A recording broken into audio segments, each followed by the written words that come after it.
Taylor Swift played her cards better than we could have imagined. There's a universe in which Taylor's versions amounted to a largely abstract victory while making a mess out of Swift's catalog.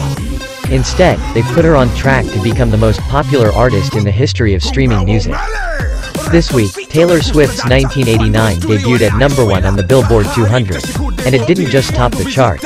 Her album scored the biggest debut since Adele's 25, released in 2015.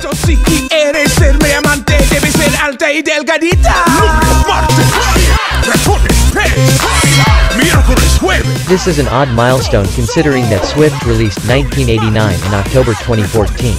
Surely you recall the album's ubiquitous millennial pop anthems, Blank Space, Bad Blood, and Shake It Off. But that was the old 1989.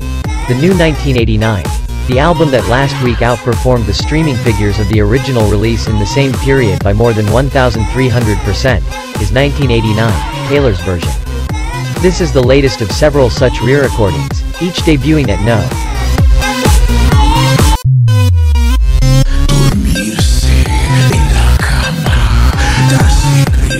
1 and each marketed as Taylor's version, hinting at the underlying vendetta that prompted dueling versions of these albums in the first place.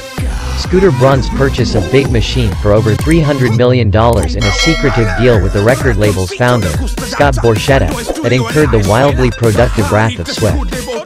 Swift, Borchetta, and Braun have something of a convoluted history that's crucial to understanding this whole mess.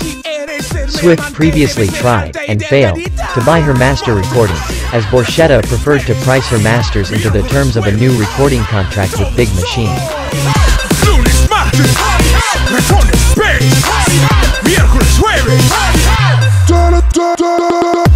Terms Swift rejected. Swift says she assumed Borchetta would sell her back catalog once she left Big Machine for Universal Music Group. The issue is Braun, specifically. Swift says he brought her to tears with his incessant, manipulative bullying on more than one occasion, citing, for instance, his involvement in her humiliating feud with Kanye West. She's also criticized Borchetta for orchestrating the deal despite knowing her history with Braun. Swift described her earlier music as being beholden to men who had no part in creating it.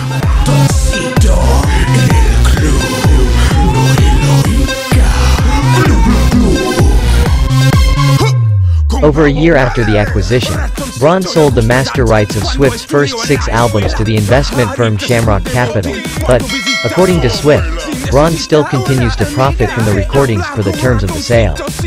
So, Swift, possibly inspired by a tweet from Kelly Clarkson, began to re-record and re-release those 6 albums produced under Big Machine to reclaim her back catalog and excise Braun from her musical legacy.